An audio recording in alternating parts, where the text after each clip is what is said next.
Jasmine Washington stares in shock at her phone. 30 million views overnight. Viral video shows her humiliation by flight attendants who didn't know she owned 51% of the airline. She watches again as the crew is escorted from the terminal, badges confiscated. Her decision changed aviation forever.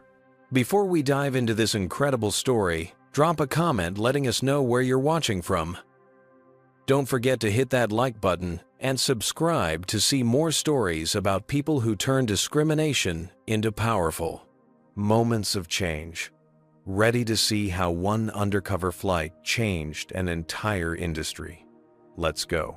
Jasmine Washington had built her entire life around defying expectations.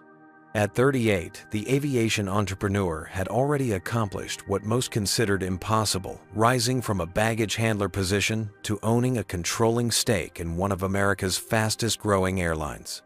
Yet on this crisp autumn morning, as she prepared for what should have been a routine flight inspection, she felt an unfamiliar flutter of anxiety.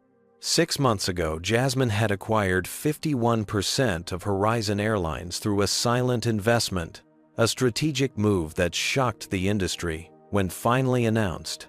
The board members had initially resisted having a black woman as majority owner, hiding their prejudice behind polite corporate speak about experience and industry connections.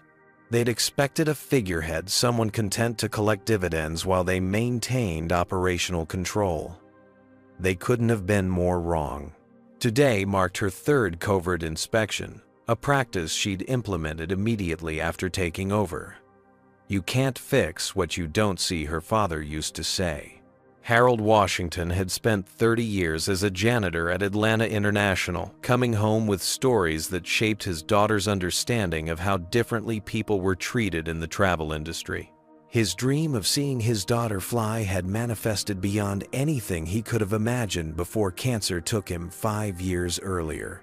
Jasmine studied her reflection in the bathroom mirror, deliberately dressed down in relaxed jeans, a plain navy hoodie, and minimal makeup. Her natural hair was pulled back into a simple ponytail, no designer accessories, no hint of her net worth that had recently crossed the 9-figure mark. Perfect. She looked like any other coach passenger. "Okay, Harold," she whispered to her father's memory, "let's see how they're really treating our customers." In her bedroom closet, she bypassed rows of designer suits and reached for her old backpack. Inside, she placed her meticulously organized inspection materials, recording devices disguised as ordinary electronics, detailed documentation forms, and a comprehensive rating system she'd developed to evaluate every touchpoint of the Dayham passenger experience. After a moment's hesitation, she tucked her father's worn leather wallet into the side pocket, a talisman that had accompanied every major decision of her adult life.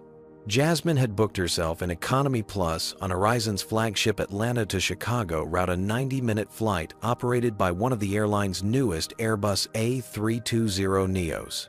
The ticket had been purchased under her real name. She wasn't trying to hide her identity completely, but rather testing whether frontline staff would recognize the name of the company's owner without the executive appearance they'd become accustomed to. As she drove to the airport, memories of childhood flooded back. Weekend afternoons spent with her father on the observation deck, counting takeoffs while he explained the differences between aircraft types. The makeshift cockpits he'd build from cardboard boxes on her birthday. His unwavering belief that she'd rise above the limitations others tried to impose on her. "I'm not just doing this for the shareholders," she reminded herself, as she pulled into the long-term parking lot, deliberately avoiding the executive spaces she could have claimed. "I'm doing this because every passenger deserves dignity regardless of what seat they're in or what they look like." Little did she know that this routine inspection would become a watershed moment, not just for Horizon Airlines, but for an industry that had long sidestepped its uncomfortable relationship with racial bias. Atlanta International Terminal bustled with the organized chaos typical of a major hub on a weekday morning.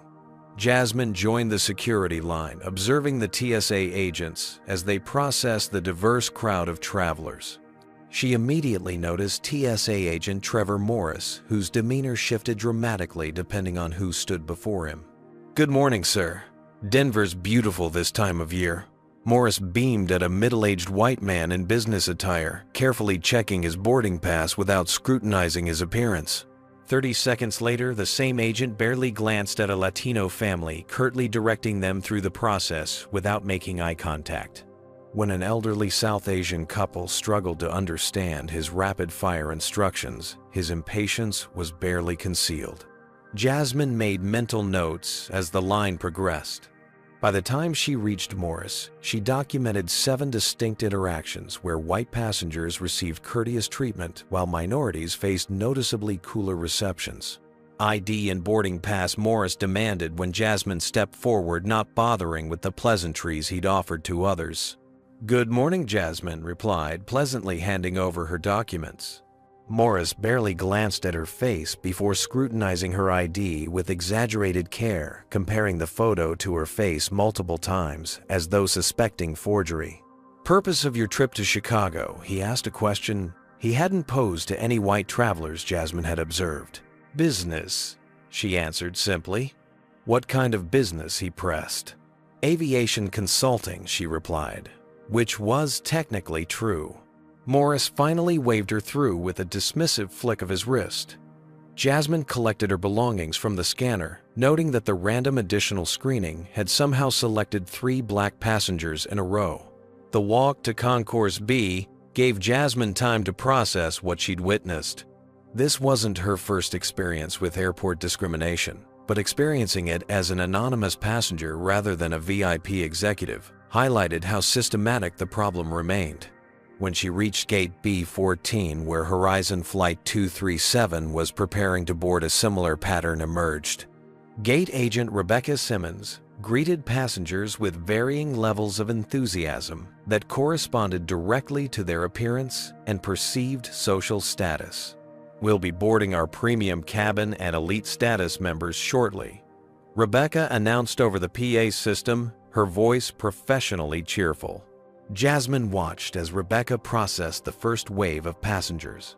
When a white businessman approached with a gold loyalty card, Horizon's mid-tier status, Rebecca's face brightened. "Mr. Peterson, I see we have a middle seat for you in row 15. Let me check if there's something more comfortable available." Rebecca offered unprompted, quickly upgrading him to an exit row window. Moments later, a black woman in a business suit presented her boarding pass, along with an executive platinum card, the airline's highest status level. Jasmine recognized Dr. Elaine Bennett, a prominent neurosurgeon who frequently appeared in medical journals. "Boarding Group 2 will be called shortly," Rebecca stated, flatly returning Dr. Bennett's documents without checking for upgrade possibilities or offering the courtesies extended to lower-tier white passengers. When Rebecca stepped away from the desk momentarily, Jasmine overheard her speaking to another gate agent.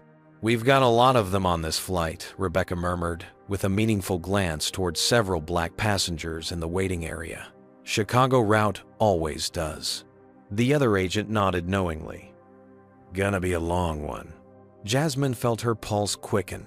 The coded language was unmistakable to anyone who'd experienced it, though carefully calibrated to maintain deniability if challenged.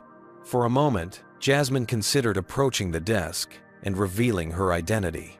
One flash of her executive credentials would transform Rebecca's dismissive attitude into fawning deference.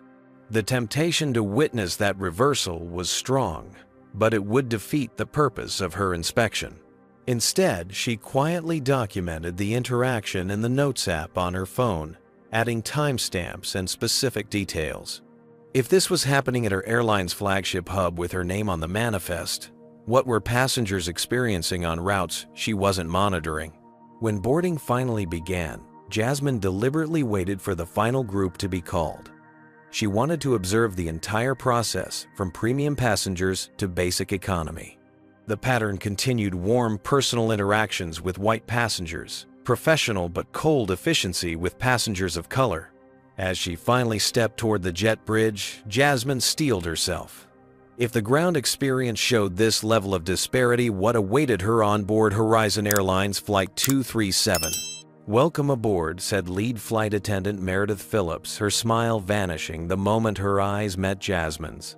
The greeting came out flat and perfunctory, a stark contrast to the warm welcome extended to the white passengers who had boarded before her. Jasmine nodded politely and proceeded down the aisle, hyper-aware of how different this experience was from her usual first-class VIP treatment.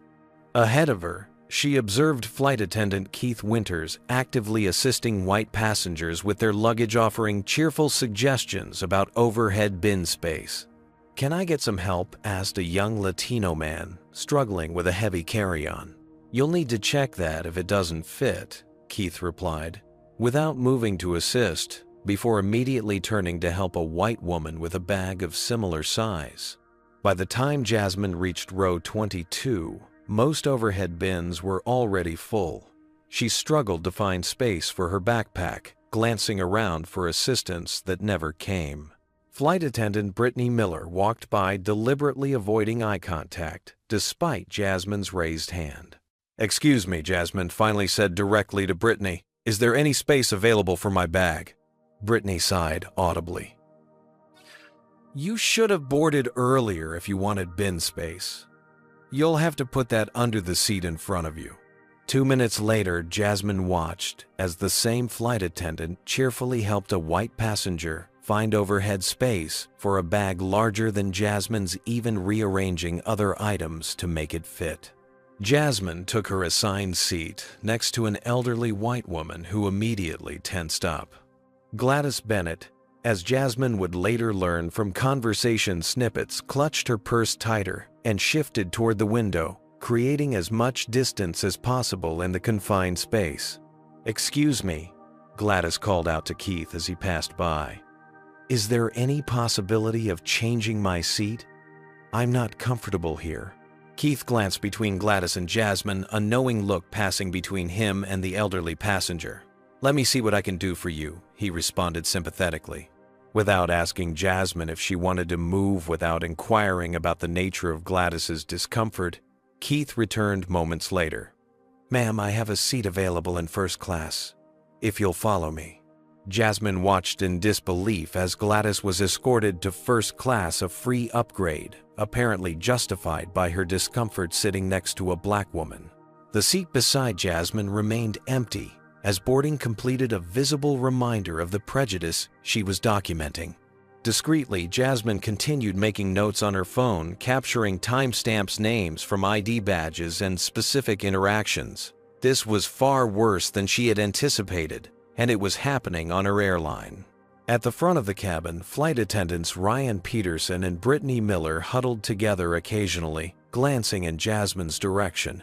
Their whispers weren't quite quiet enough. "We've got a couple of those passengers today," Ryan said with a meaningful emphasis. "Row 22 might need extra attention."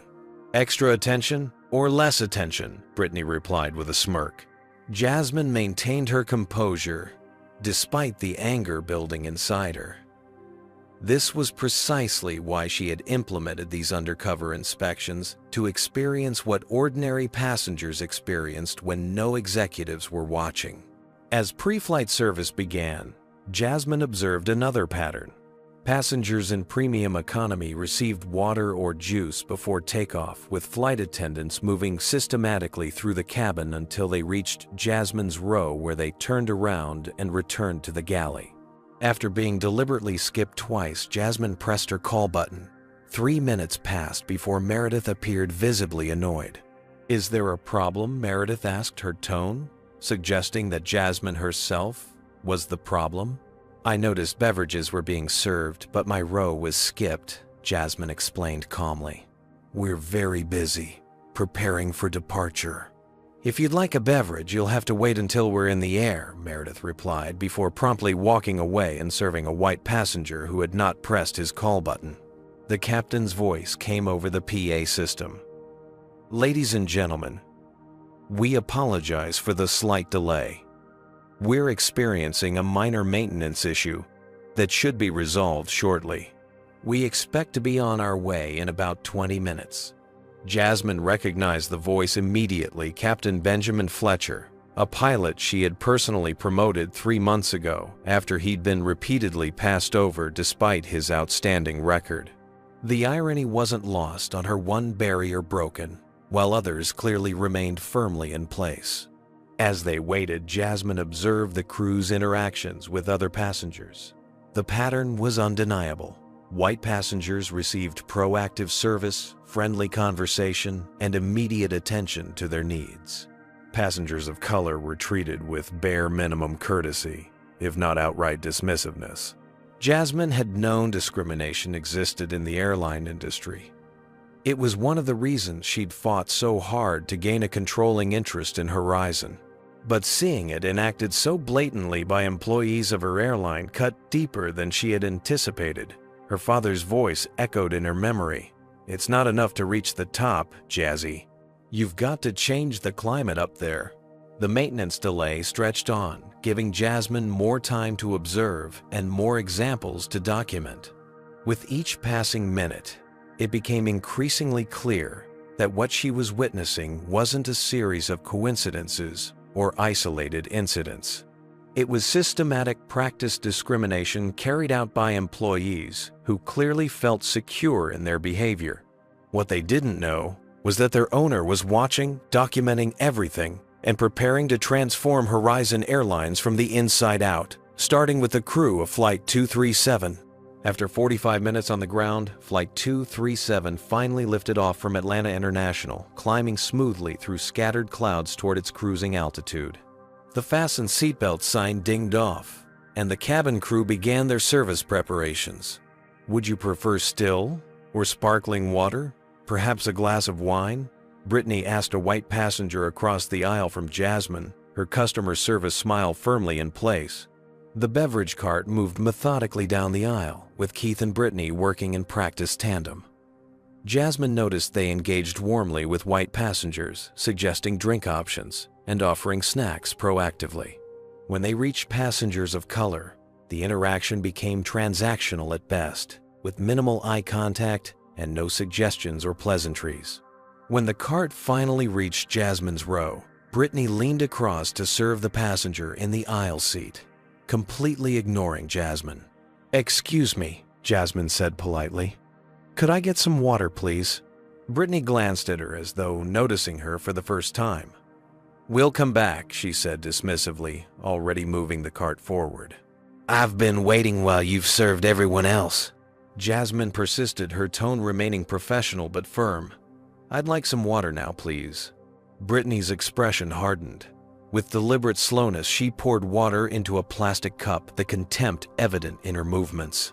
As she extended the cup toward Jasmine, her hand slipped, spilling cold water across Jasmine's lap. "So sorry," Brittany said, not sounding sorry at all. She tossed a cocktail napkin barely larger than a postage stamp onto Jasmine's soaked jeans before quickly moving the cart forward. As Jasmine dabbed ineffectually at the spreading water stain, she heard Brittany whisper to Keith, "Some people are just never satisfied." The white tech executive, seated diagonally across from Jasmine Wilson Hayes, according to the briefcase beside him, had been watching the interaction with increasing discomfort. Their eyes met briefly, his expression conveying apologetic embarrassment at witnessing such treatment. "Excuse me, Jasmine," called to Meredith, who was passing through the cabin. "I'd like to file a complaint about how I've been treated during this flight." Meredith's demeanor immediately shifted to defensive hostility. "If you have a complaint, you can submit it through customer service after we land." "I understand, but I'd like to document this now. Do you have a complaint form available on board?" "We're in the middle of service," Meredith replied curtly. "I don't have time for this." Jasmine nodded, reaching for her laptop. "Then I'll document it myself." She powered on her computer connected to the aircraft's Wi-Fi and began accessing some business documents she needed to review anyway. The airline's own promotional materials highlighted in-flight Wi-Fi as a feature, encouraging passengers to stay productive at 30000 feet. Less than 2 minutes later, Meredith returned, hovering over Jasmine's seat. "You need to stow that electronic device," she demanded. Jasmine glanced around pointedly. At least a dozen other passengers had laptops open, including the white businessman across the aisle who had begun working on his device at the same time as Jasmine. "I'm using the Wi-Fi service as advertised," Jasmine explained calmly. "I need to review some time-sensitive materials. It's interfering with aircraft systems." Meredith claimed an obviously fabricated concern, given the airline's own marketing of in-flight connectivity. "That's not accurate," Jasmine replied. "Your own website confirms laptops are permitted once we've reached cruising altitude, which we have." Meredith's face tightened with anger. "If you continue to be uncooperative, I'll have you met by security when we land in Chicago." The confrontation was escalating beyond anything Jasmine had anticipated. She made a split-second decision and began recording the interaction on her phone, holding it discreetly at lap level. Brittany, returning from the galley, noticed the recording immediately. "She's filming us," she exclaimed, reaching for Jasmine's phone. "That's against airline policy." "It is not against the law or your policy to record when I'm being discriminated against," Jasmine countered, moving her phone away from Brittany's grasping hand. Brittany lunged forward, actually grabbing Jasmine's arm in an attempt to confiscate the device. The physical contact crossed a line that left Jasmine momentarily stunned. "Take your hands off her right now," came a stern male voice from across the aisle. Wilson Hayes had stood up, his imposing 6'3" frame commanding immediate attention. "What you're doing is assault, and it's being recorded by multiple passengers." Indeed, several other travelers had begun filming the confrontation, their phones pointed squarely at the increasingly flustered flight attendants. Meredith's face flushed with anger. "Sir, return to your seat immediately, or you'll also be reported to authorities upon landing. I'm happy to explain to the authorities how your crew has systematically discriminated against this passenger since boarding," Wilson replied coolly, "as well as the physical assault that just occurred. Have you ever witnessed discrimination on a flight? Comment number 1 if you've seen flight attendants treat passengers differently based on race. Hit like if you think airlines need better anti-bias training, and subscribe to see how Jasmine handles this shocking situation. The question is, what would you do if you were in Jasmine's position? Stay seated and document everything, or reveal your identity as the airline owner? Let's see what happens next in this incredible, true story. The confrontation had drawn attention throughout the cabin. Passengers who had been absorbed in movies or magazines now watched the unfolding drama with undivided attention. The atmosphere on Flight 237 had transformed from routine discomfort to electric tension. "This is ridiculous," declared an elderly white woman 3 rows ahead, rising shakily to her feet. Dorothy Reynolds, a retired schoolteacher with a silver bob and piercing blue eyes, addressed the flight attendants directly. "I've been watching how you've treated this young woman since we boarded, and it's absolutely shameful." From the row behind Jasmine, a college student with a University of Chicago sweatshirt held his phone aloft. "I'm Miguel Rodriguez, and I'm live streaming this to my followers right now."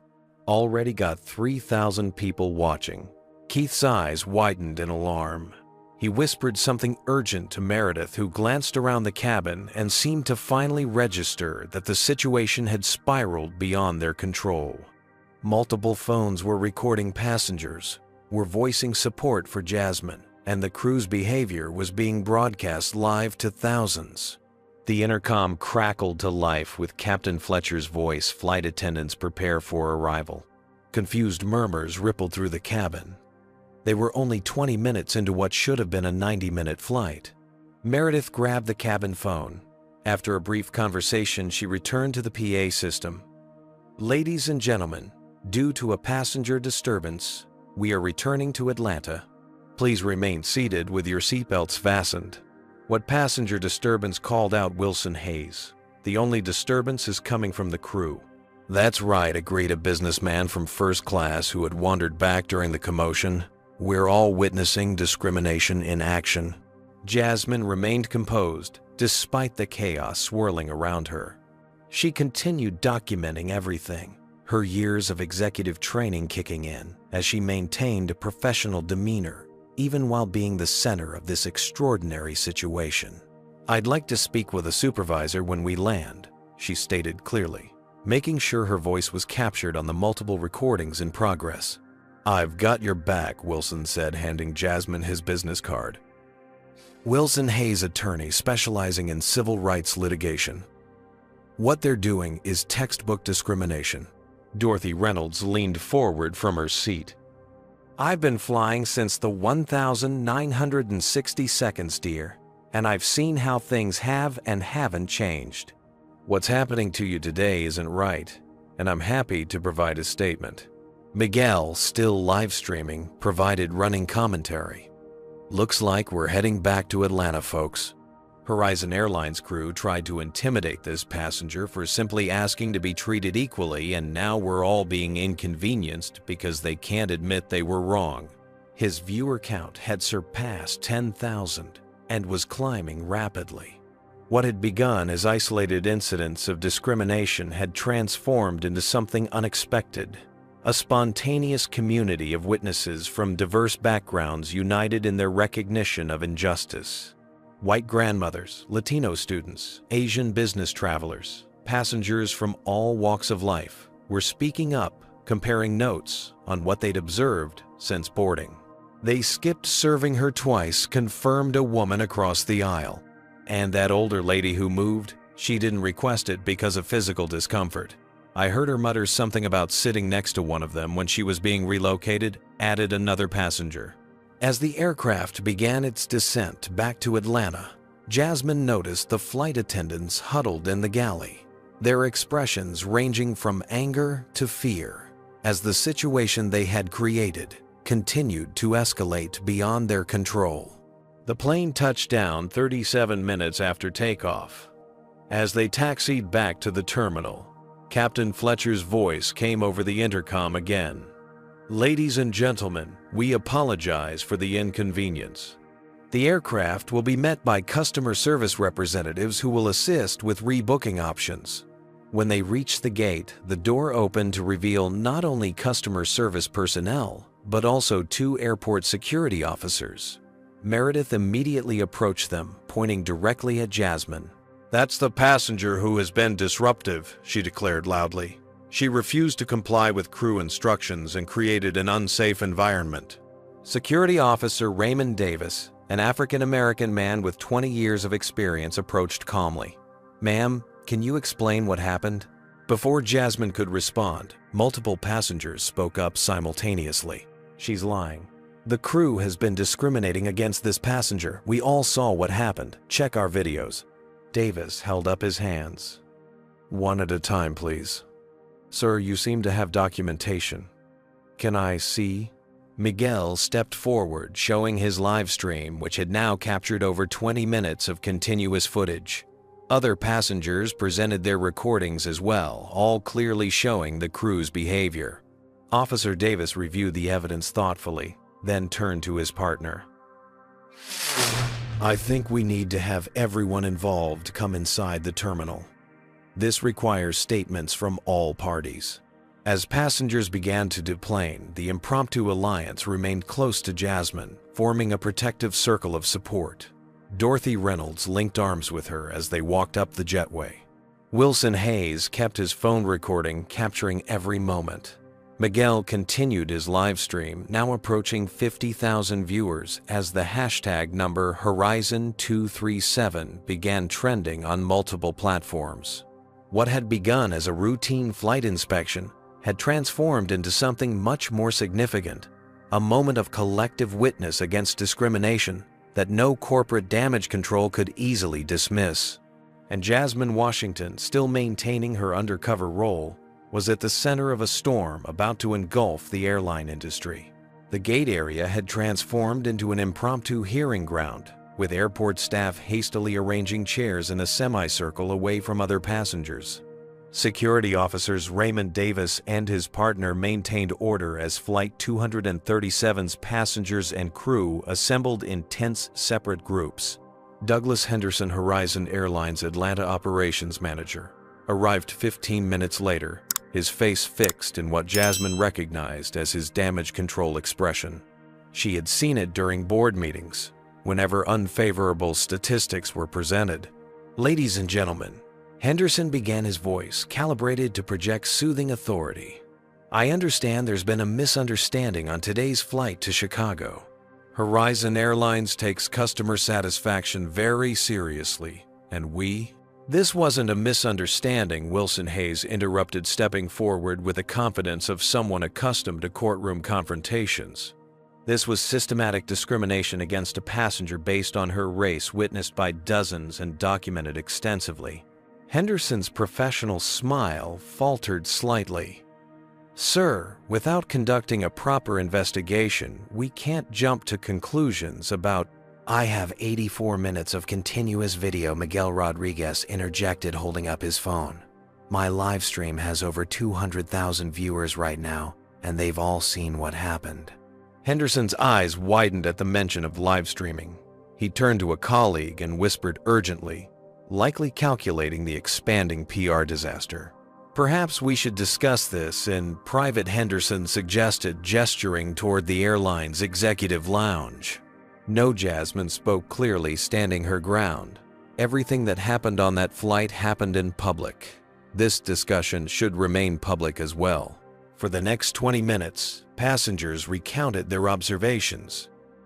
Jasmine being deliberately skipped during beverage service, the water spilling incident, the fabricated electronics policy, the physical attempt to confiscate her phone. With each testimony, the flight crew's expressions grew more desperate. "These are isolated incidents, being misinterpreted," Meredith insisted, though her voice lacked conviction. Henderson, recognizing the overwhelming evidence, shifted to damage control. "While we investigate these serious allegations, Horizon Airlines would like to offer each of you travel vouchers for the inconvenience today." "Vouchers don't address discrimination," Dorothy Reynolds stated firmly, her teacher's voice cutting through the bureaucratic maneuvering. "This young woman deserves a proper apology and assurance that changes will be made." Henderson turned to Jasmine with rehearsed sympathy. "Miss Washington, we sincerely apologize for any negative experience you've had today. I can assure you that Horizon Airlines does not tolerate discrimination of any kind.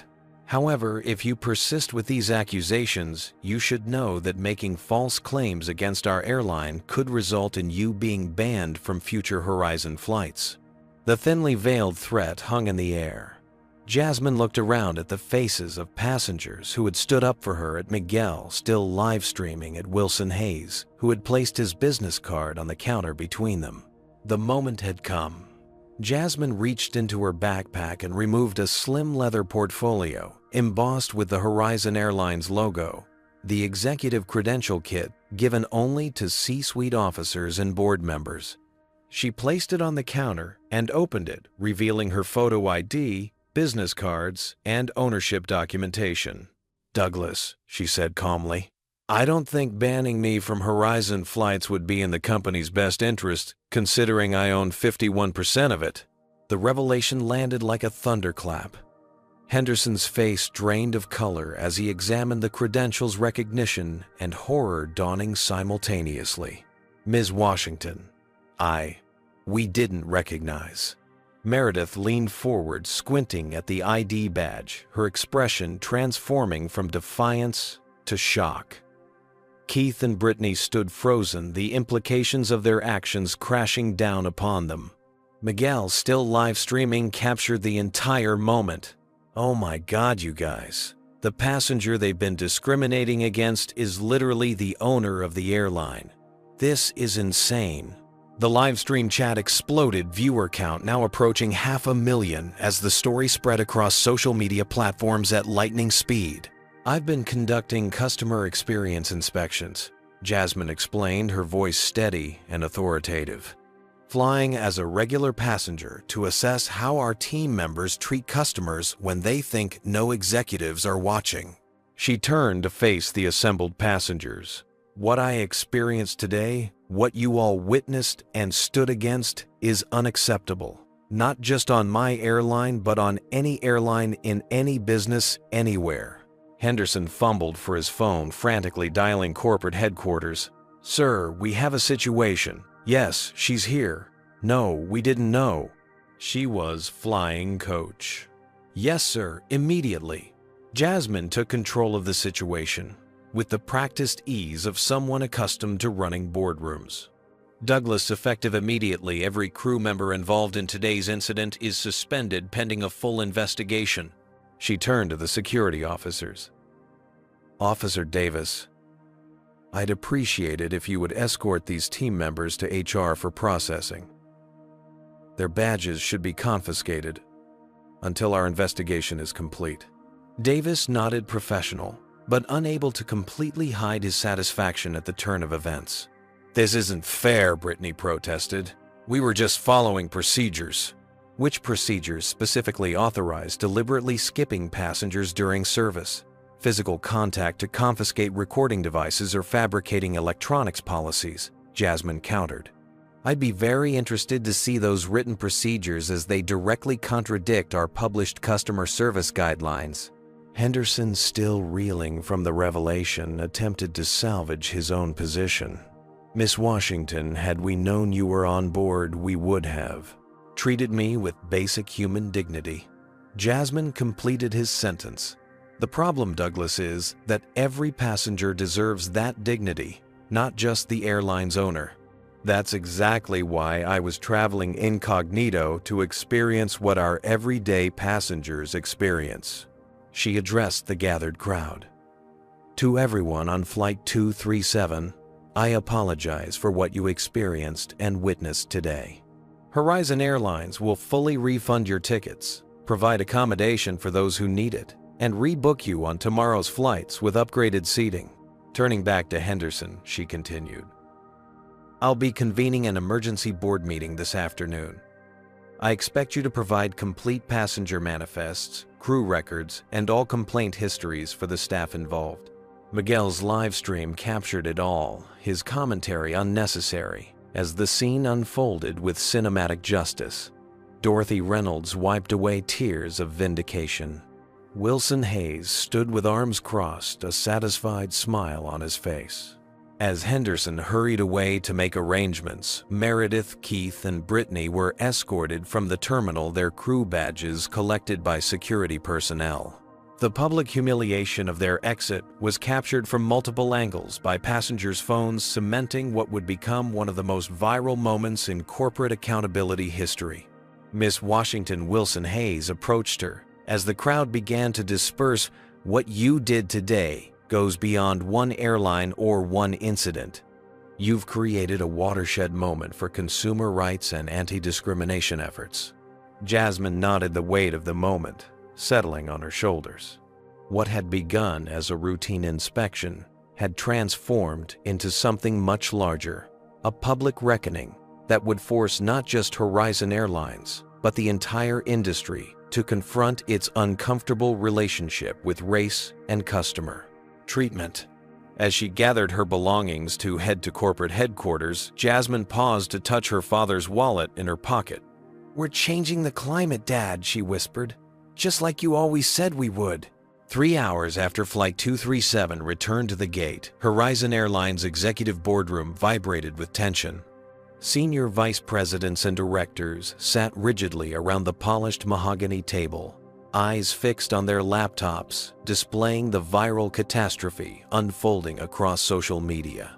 Number Horizon discrimination and number Jasmine Washington were the top trending topics nationally, with the live stream footage approaching 3 million views and climbing.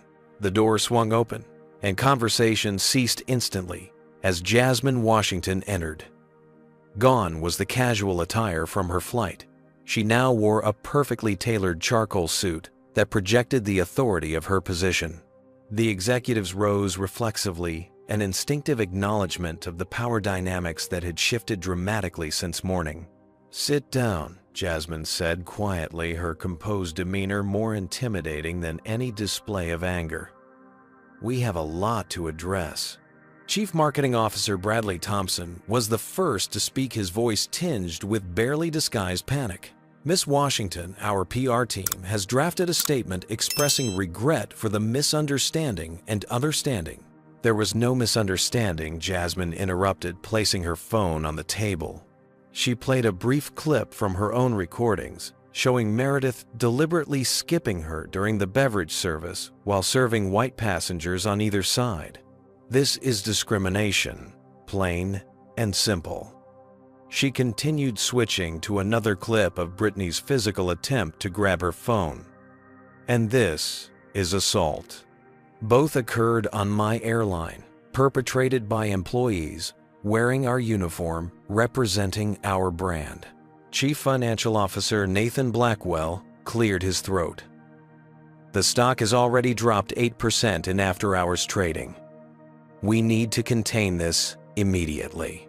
"Contain," Jasmine repeated, arching an eyebrow. "That's exactly the mentality that created this situation. Containing problems rather than solving them." She connected her laptop to the room's display system, projecting a comprehensive document titled Horizon Airlines Discrimination Incident Analysis. Despite the chaos of the day, she had already compiled detailed notes, timestamps, witness statements, and a preliminary action plan. "This was not an isolated incident," Jasmine explained, advancing through meticulously organized slides. "In the 3 hours since this occurred, our customer service database has identified 27 similar complaints against the same crew members over the past 6 months. All were classified as were solved after cursory investigation." Human Resources Director Patricia Collins shifted uncomfortably. "Those complaints didn't rise to the level requiring executive attention. Because they were deliberately buried." Jasmine finished displaying internal emails, showing Patricia instructing her team to minimize escalation of subjective complaints that couldn't be substantiated. 27 complaints against the same crew, all from passengers of color, all dismissed as unsubstantiated, despite similar patterns. "That's not coincidence, Patricia. That's negligence at best, complicity at worst." Patricia's face flushed with indignation. "Are you accusing me of—" "I'm firing you," Jasmine stated flatly. "Effective immediately. Your responsibility was to ensure our employees uphold our values and treat all passengers with dignity. You failed spectacularly." A stunned silence fell over the room. Executive terminations typically involved private conversations, generous severance packages, and carefully worded announcements. This public dismissal signaled that business as usual had ended at Horizon Airlines. "Security will escort you to clear your office," Jasmine continued. "Your access credentials have already been deactivated." As Patricia gathered her belongings with shaking hands, Jasmine addressed the remaining executives. "This isn't just about one HR director or one flight crew. This is about a culture that permitted discrimination to flourish unchecked." She moved to the next slide, revealing a comprehensive anti-bias training protocol that stunned the room with its scope and detail. "This wasn't created today. I've had this ready for months, waiting for the right moment to implement it. I didn't expect that moment to arrive through my own experience of discrimination, but here we are." The plan outlined mandatory training for all 12,000 Horizon employees, from baggage handlers to the C-suite. It included independent auditors conducting regular undercover assessments, revised complaint procedures with direct executive oversight, and financial incentives tied to customer experience metrics across all demographic groups. "This will cost millions," protested VP of Operations Gregory Winters. "Between the training, the systems overhaul, and the PR damage control, the cost of not doing it is higher," Jasmine countered. "Today it was me experiencing discrimination. Yesterday It was 27 other passengers whose complaints were ignored. How many customers have we already lost who simply chose never to fly with us again? How many shared their negative experiences with friends and family? She advanced to a slide showing financial projections. Companies with strong diversity and inclusion practices outperform their peers by 36%. This isn't just morally right. It's good business. Several board members exchanged glances, weighing their options. Martin Reynolds, the senior-most director, leaned forward. "While I appreciate your passion, Miss Washington, as board members, we need to consider whether such a dramatic response is warranted. Perhaps a more measured approach." "I hold 51% ownership," Jasmine reminded him calmly. "This isn't a vote. This is me, informing you of decisions already in motion." She distributed printed copies of a press release scheduled for distribution in 1 hour, announcing the termination of the entire Flight 237 crew, the suspension of gate agent Rebecca Simmons, pending investigation, Patricia Collins' dismissal, and the implementation of the comprehensive anti-bias initiative. "What about Henderson?" asked Chief Operations Officer Stephanie Chen, referring to the Atlanta operations manager who had threatened to ban Jasmine from flights. "He's not mentioned here." "Douglas is being demoted, not terminated," Jasmine explained. "He'll be participating in our new training program as both student and eventually instructor. His experience today will make him particularly effective in that role, I believe." As the implications sank in the mood and the boardroom shifted from resistance to resignation, and in some cases cautious support, a few executives began offering suggestions to strengthen the initiative, recognizing that Jasmine's vision would proceed with or without their input. "We're holding a press conference tomorrow morning at 9, Jasmine announced. "I expect every person in this room to attend, demonstrating unified commitment to transforming our company culture." Before anyone could respond, her phone chimed with a news alert. Major competitors were already issuing statements about their own anti-discrimination policies, scrambling to avoid similar scrutiny. "This isn't just about Horizon anymore," Jasmine observed, displaying the alerts on the main screen. "This is about an industry being forced to confront its uncomfortable history with race and customer treatment." As the meeting concluded, Jasmine remained in the boardroom alone, finally allowing herself a moment to process the day's events. What had begun as a routine inspection had catalyzed a movement that extended far beyond one airline or one incident. Her phone rang. Wilson Hayes, the attorney who had stood up for her on the flight. "Miss Washington," he began, "I've received calls from 7 major news networks wanting interviews. Your story has struck a chord that's resonating across the country." "This was never about me," Jasmine replied. "This is about changing systems that have disadvantaged people of color for decades. Precisely why I'm calling," Wilson continued. "Would you be interested in collaborating on federal legislation, establishing passenger rights protections specifically addressing discrimination in transportation?" Jasmine smiled. Her father would have loved this development. "Send me a proposal," she said. "I think we're just getting started." As evening fell, number Horizon Accountability had replaced number Horizon Discrimination as the top trending topic, with the conversation shifting from outrage to action. Major corporations were announcing reviews of their customer service practices. Civil rights organizations were citing Jasmine's experience and calls for industry-wide reform. What Flight 237's crew couldn't have known that morning was that their discriminatory actions toward one passenger would not only cost them their jobs, but would catalyze a transformation that would ripple through an entire industry, all because they had chosen the wrong passenger to discriminate against. 1 week after the Flight 237 incident, Jasmine Washington stood before 300 new Horizon Airlines employees in the company's freshly renovated training center. The wall behind her displayed the airline's new tagline, "Equal Skies for All." "Welcome to day 1 of your journey. With Horizon." Jasmine began, her voice carrying through the auditorium without need for the microphone. Each of you is joining a company in the midst of profound transformation. What happened last week wasn't just a PR crisis or an isolated incident. It was a necessary awakening. The new hires, a visibly diverse group representing a broad spectrum of backgrounds, listened attentively. Many had applied specifically because of the changes Jasmine had implemented, drawn to a company publicly committed to addressing discrimination head-on. Today, we're introducing protocols that will soon become the gold standard across the aviation industry. She continued, gesturing toward screens, displaying the comprehensive anti-bias framework.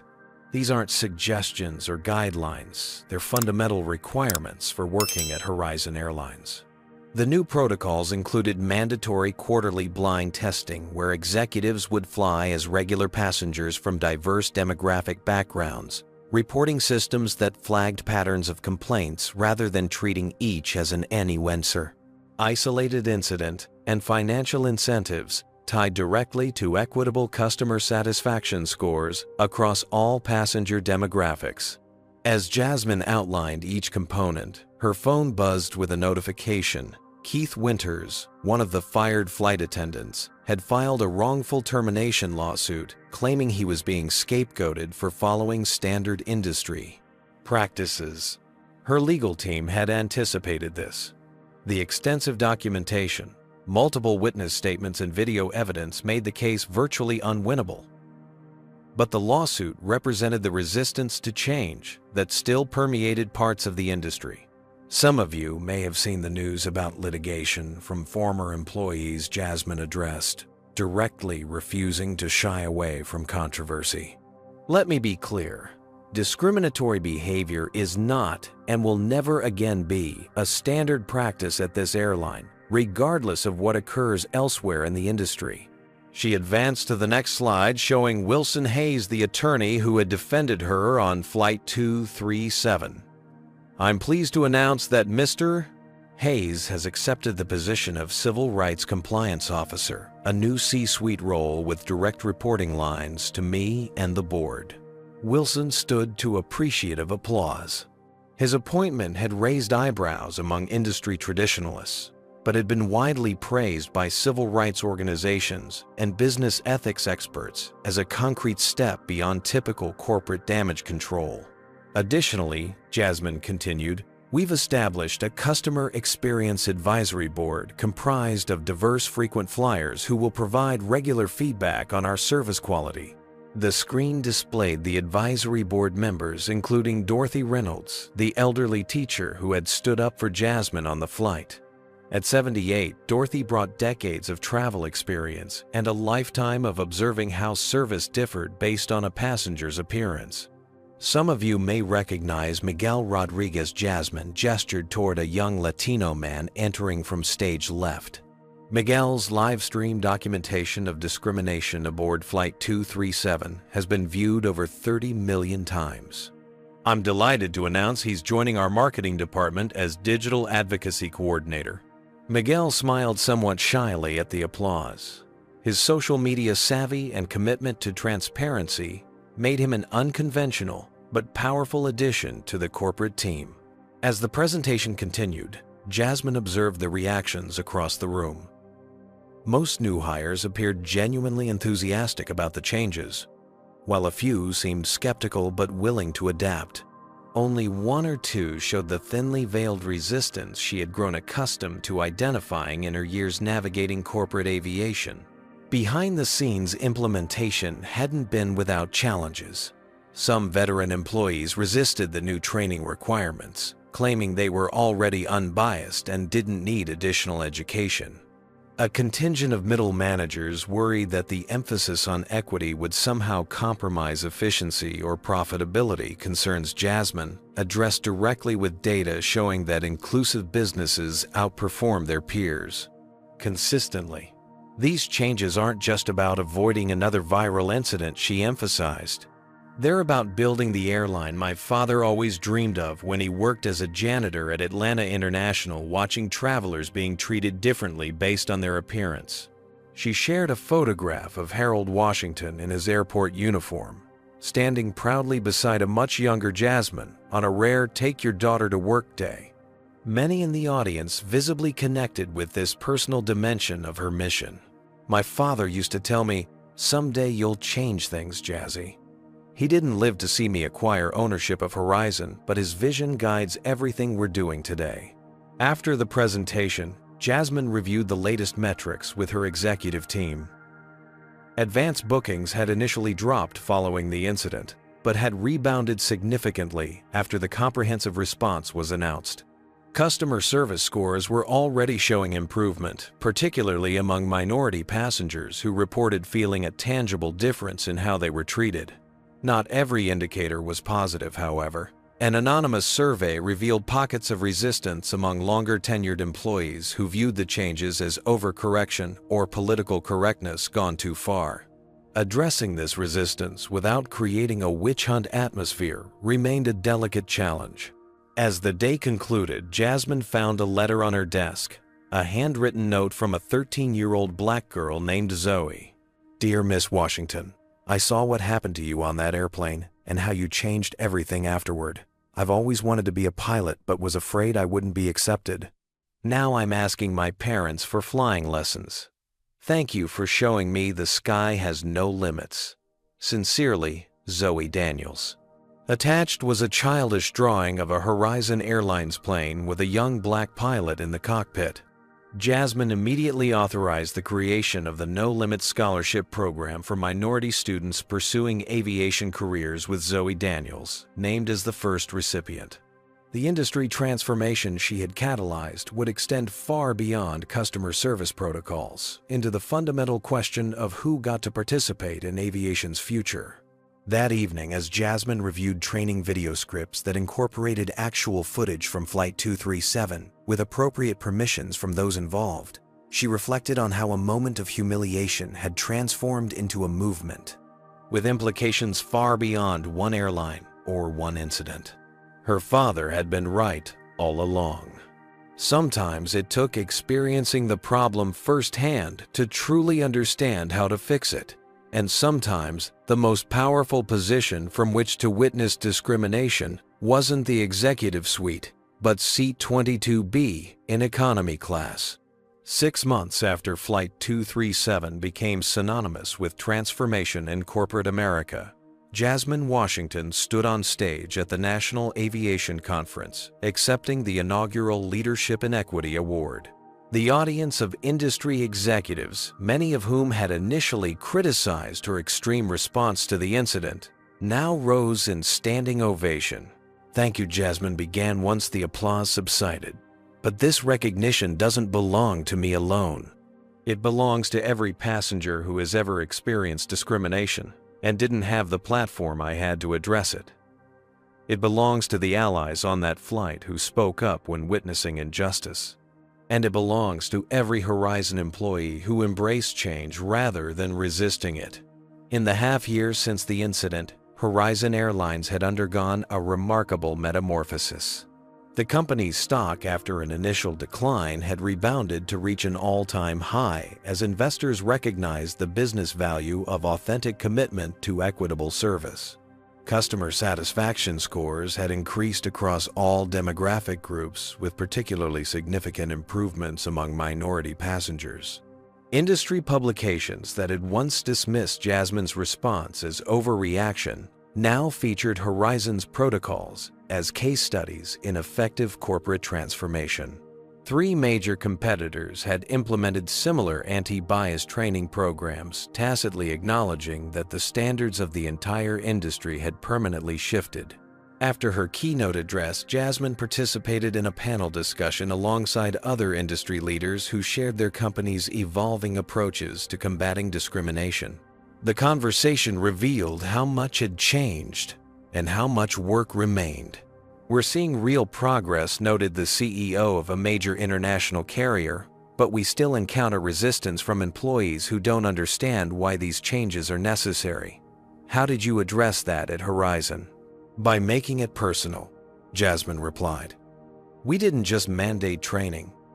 We created spaces for honest conversation about experiences of discrimination, both from the customer and employee perspective. When people understand the human impact of bias, compliance becomes commitment. In the audience sat Meredith Phillips, the lead flight attendant from the infamous flight. After her termination, Meredith had been required to complete extensive sensitivity training before another regional airline hired her in a ground operations role. The humbling experience had forced her to confront her own biases, a process she later described in a surprisingly reflective personal essay published in a flight attendant union newsletter. "I thought I was treating everyone the same," she had written. "It took losing my career to recognize the unconscious patterns in my behavior that sent different messages to different passengers based solely on their appearance." Rebecca Simmons, the gate agent who had made coded racist remarks, now worked at an airport car rental counter. Her aviation career effectively ended by her documented discrimination. During a local television interview, she had complained about being canceled over one bad day, still failing to recognize the pattern of behavior that had culminated in that moment. Wilson Hayes, now 6 months into his role as Horizon's Civil Rights Compliance Officer, had helped draft legislation currently moving through Congress that would establish federal standards for anti-discrimination training for all customer-facing transportation employees. The Hayes-Washington Transportation Equity Act has bipartisan support, a political analyst had noted on a Sunday morning talk show. It represents a rare moment of consensus that equal treatment in public transportation is neither a left nor right issue, but a fundamental American value. Miguel Rodriguez's documentary about Flight 237, titled The Owner and Coach, had premiered at the South by Southwest Film Festival to critical acclaim. His insider perspective on how a single incident had catalyzed industry-wide change had earned him not only professional recognition, but admission to film school with a full scholarship. After the conference, Jasmine hosted a private reception for the passengers from Flight 237 who had stood up against discrimination that day. Dorothy Reynolds, now the spirited chairwoman of Horizon's Customer Experience Advisory Board, regaled the group with stories of her recent around-the-world trip, courtesy of the airline. "I never thought at 78 I'd be helping reshape an entire industry," Dorothy remarked, eyes twinkling. "My late husband always said I was too outspoken for my own good. Turns out I was just waiting for the right moment." Wilson Hayes raised his glass in a toast to moments that become movements. The gathering represented the personal connections that had emerged from a shared experience of witnessing and confronting injustice. What had begun as a routine flight had forged bonds that transcended the usual transactional nature of air travel. 2 years after Flight 237, at the ribbon-cutting ceremony for Horizon's new terminal at Atlanta International Airport, Jasmine unveiled the name that would grace the building the Harold Washington Terminal named after her. "Father, my dad cleaned these floors for 30 years. Jasmine told the assembled crowd, her voice thick with emotion. He watched how differently people were treated based on their appearance, and he dreamed of a day when that would change. He didn't live to see his name on this building, but his vision lives in every passenger who walks through these doors and receives the dignity they deserve." Dorothy Reynolds, now 80, cut the ceremonial ribbon with a flourish, officially opening the terminal that would serve as a physical reminder of how one moment of discrimination transformed into a legacy of equality. Later that afternoon, Jasmine boarded a Horizon flight bound for Chicago, deliberately choosing a seat in coach. It wasn't an inspection this time, just a CEO who occasionally preferred sitting among the customers her company served. As she settled into 22B, the same seat number from that fateful day, a young black flight attendant leaned down slightly. "Thank you," she whispered simply, before continuing her professional courteous greeting of every passenger, regardless of appearance. Jasmine smiled, gazing out the window as the aircraft taxied toward the runway. Her father's words echoed in her memory. "The sky has no limits, Jazzy." Looking at how far they had come, and the boundless possibility of where they might go, she knew he had been right all along. Have you ever witnessed someone turning discrimination into positive change? What would you have done if you were in Jasmine's position? Comment below with your thoughts. And don't forget to like this video if you found Jasmine's story inspiring. Subscribe to our channel for more stories about people who transformed negative experiences into powerful movements for change. Thank you for watching. And remember, sometimes the greatest changes come from the most unexpected moments. This powerful story reminds us that discrimination often thrives in environments where accountability is lacking. Jasmine's experience shows that witnessing bias firsthand creates understanding that reports and statistics alone cannot provide. True leadership means experiencing the reality of those you serve rather than remaining isolated in executive privilege. When discrimination occurs, documentation and witnesses prove crucial. Miguel's livestream and passenger testimonies created undeniable evidence that couldn't be dismissed as misunderstanding. The spontaneous community that formed on Flight 237 demonstrates how speaking up against injustice inspires others to do the same, creating collective power where individuals might feel helpless. Meaningful change requires both personal courage and systemic overhaul. Jasmine used her unique position to implement new policies, training, and accountability measures that transformed not just one airline, but an entire industry. Perhaps most importantly, this story illustrates how positions of authority carry responsibility to create environments where dignity is universal, not conditional on appearance or status. By stepping out of her executive role and into a regular passenger experience, Jasmine discovered blind spots that would have otherwise remained invisible, proving that sometimes the most valuable perspective isn't from the top down, but from the everyday reality most people experience. What would you have done? In Jasmine's position, would you have revealed your identity earlier or maintained your cover to document everything? Drop a comment below with your thoughts. If you've ever witnessed discrimination and either spoke up or wished you had, share your experience. Your story might inspire someone else to find their voice. Has discrimination in travel or other services affected you personally? This conversation matters, and your perspective adds valuable insight to it. If Jasmine's leadership inspired you to think differently about creating change, hit that like button to help more people discover this powerful story. Subscribe to our channel for more real-life accounts of people who transformed negative experiences into positive change. And please share this video with friends, family, or colleagues who need to understand how everyday discrimination impacts real people. Thank you for watching. And remember, sometimes the most powerful position from which to witness injustice isn't from the executive suite, but from the everyday experiences that connect us all as human beings.